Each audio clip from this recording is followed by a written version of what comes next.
Beating a blood-sucking vampire at its own game is a tough go, especially with Van Helsing. This movie, boys, oh boys, when it used to come on late night TV, everybody stayed up, no VCRs, and from usually showed it during massive snowstorms in New Brunswick, either in CBC or CTV. So today we're going to be talking about one of the most strangest, in a lot of ways, horror movies Hammer ever put out because it drew both men and women. Brides of Dracula. Now, this 1960s supernatural horror film in glorious color was produced by Hammer, directed by the great Terence Fisher, and the film stars Peter Cushing, David Peel, Frida Jackson, Yvonne Monlaw, Andre Melly, and Martita Hunt. The film is a sequel to the 1958 film Dracula, also known as Horror Dracula, though the character of Count Dracula does not appear in this film, and instead mentioned only twice. Christopher Lee would reprise his role as the Bloodsucker in the next film in the series, Dracula, Prince of Darkness, in 1966. Filming began at Bray on the 16th of January 1960.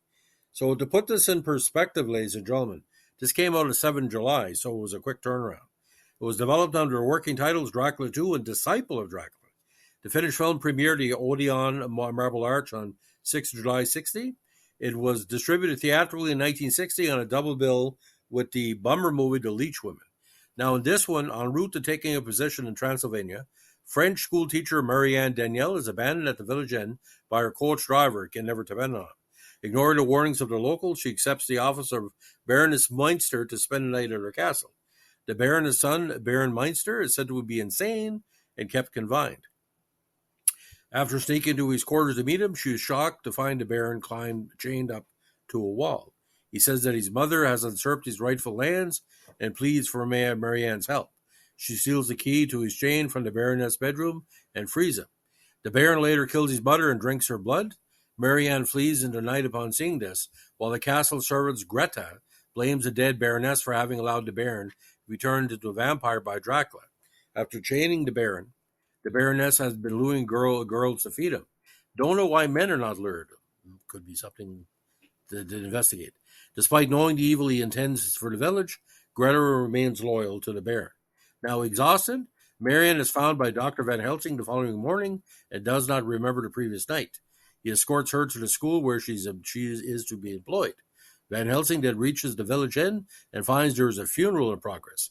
A young girl has been found dead in the woods with wounds upon her throat. Father Stepnick, who had requested Van Helsing's presence, joins the doctor in his investigation, and the two try to dissuade the girl's father from burying her. Unfortunately, of course, he does not listen, and she becomes a vampire. Stepnick and Van Helsing go to the cemetery that night, only to find Greta aiding the girl to rise from her grave. The men try to stop her, but Greta holds them off, allowing the girls to flee. Now Van Helsing goes to the castle and discovers the Baroness, now risen as a vampire herself, and the Baron. After a brief scuffle, the Baron flees, abandoning his mother. Knowing that the transformation was the Baron's revenge on his mother for locking him up, Van Helsing takes pity on her and kills her with a wooden stake the next morning. The Baron, meanwhile, visits Marianne and asks her to marry him. She accepts, much to the envy of her roommate Gina. The Baron later appears in Gina's room and sucks her dry, literally and figuratively. Now, here's where it gets very interesting. The next day, Van Helsing inspects Gina's body and orders that to be placed in a horse stable under constant vigilance. That night, Marianne guards the corpse. She is with the stable keeper Severin, who was eventually killed by a vampire bat. A vampirized Gina then rises from her coffin. While approaching Marianne, she reveals that the Baron is hiding at the old mill. Now Van Helsing appears and saves Marianne for being bitten by Gina, who flees. Reluctantly, Marianne tells Van Helsing what Gina told her. He goes to the old mill and finds the Baron's coffin. He is soon confronted by both of Meinster's brides and wards them off with his cross. Greta, still human, wrestles it away from him, only to trip and plummet from the rafters to her death. The Baron then arrives, subdues Van Helsing and bites him, inflicting with vampirism before leaving. After waking up, Van Helsing heats a metal tool in a brazier, cauterizes his wound, and pours holy water on it. The wound disappears. Very effective scene, by the way. Now, Baron Meinster, meanwhile, abducts Marianne and brings her to the mill, intending to vampirize her. As the Baron attempts to hypnotize her to make her compliant to his will, Van Helsing throws the holy water at his face, which sears him like acid. And you can tell these people are not Protestant. So in this, we know the denouement is going to come soon. Now, the Baron kicks over to brazier of hot coals, starting a fire, and runs outside as the brides make their escape. Van Helsing runs into sails and moves them to form the shadow of a cross over Baron Meinster, who was killed by exposure to the symbol. Van Helsing comforts Marianne as the mill burns, sort of like a universal style. Now, screenplay was by Jimmy Sangster, Peter Bryan, Edward Percy, and uncredited Anthony Hines, who also produced. Cinematography by Jack Asher, music by Malcolm Williamson. Hammer again put it together, but distributed by Rank in the UK and Universal in the US.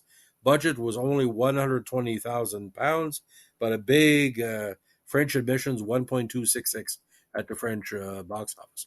Now, after the success of Dracula, Hammer commissioned Jimmy Sangster to write a sequel titled Disciple of Dracula about an acolyte of the vampire, with Count Dracula himself only making a cameo. Sangster's script was written by Peter Bryan to remove references to Dracula while adding the character of Van Helsing. The screenplay was then further revised by Edward Percy. Reportedly, Sangster, director Fisher, and Cushing also were involved in the rewrites. Producer Anthony Hines stated, "My own personal involvement in the film, like Bride's, was always 100%, not because I felt it to be my duty, but because I felt very strongly that the pictures were mine. No doubt Terry thought they were his, and Sangster thought they belonged to him, and Peter C. knew they were his. Most of the interior shots were done at Bray. The exterior shooting locations were nearby Black Park and Oakley Court. The scene in which the locks dropped from Gina's coffin was derived from the M.R. James story Count Magnus. Kinney Weekly included the film in their list of moneymakers at a British box office in 1960.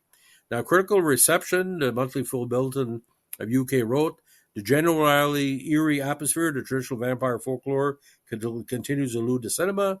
The latest sequel in Hammer's apparently endless series adds little to the Dracula legend other than a youthful, good-looking vampire, and nothing to the film or Hammer format of inappropriate color and decor. Now, New York Times also dismissed the film, but another repetition of the standard tale of the vampire. Now, some other reviewers found it great. Variety called the film technically well made, but thought that the script adds little to the Dracula legend. Harrison Reports wrote that Martina Hunt and Frida Jackson were excellent and very, very nice looking in the film, and the direction and photography were first class, but that it was not overly frightening. Now, The Blood of the Brides of Dracula holds a 78% score on Rotten Tomatoes based on 18 reviews. Now, a Regional 1 DVD edition of the film in a 2 double-sided disc box sets, along with 7 other Hammer classics originally distributed by Universal, was released on 6 September 2005. The set was re-released on Blu-ray in September 2016. A Region 2 DVD of the edition of film came out in 2007, and a Region B Blu-ray DVD double play was released on my birthday 2013. In this release, the original aspect ratio was overcropped from 1:6:6 to 2.0. Now, The Brides of Dracula was also adapted in a 15-page comic story by Steve Moore and John Stokes, which was published in 2 parts in Halls of Horror, issue 2728, published in 1983 by Quality Communications. Now, why this movie for me is effective? Because you keep on expecting Count Dracula to show up. That's what you do with a good sequel. He can be still around, but Peter Cushing is just tremendous in this. But to stay away from the bite, it's almost like snake bite where, you can cut off the snake venom, you won't die, and he's using the holy water. But see, I really don't understand. Why would that work? Like, would that work on Protestant and Catholics? Because usually holy water is a Catholic thing. But anyway, it's a movie. Don't think about it. So, ladies and gentlemen, if you have a chance to pick up some of the cheapo DVDs of the Hammer series, it's quite interesting. Do like a weekend Halloween. And Halloween's coming up just another 8 weeks. So we're going to be getting in the Hammer field very soon. So, ladies and gentlemen, thanks for listening. We're doing all these podcasts with my new Acer laptop. And if you're enjoying the better audio and presentation, let me know.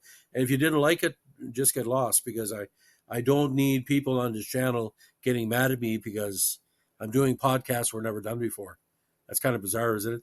Someone told me in my home region, he said, well, I don't like your channel because you talk about all kind of different stuff I'm not interested in. Well, I said, make a request. Oh, I don't believe in requests. So, but if you have requests, every request is highly considered and highly, highly appreciated. Thanks for listening. Bye.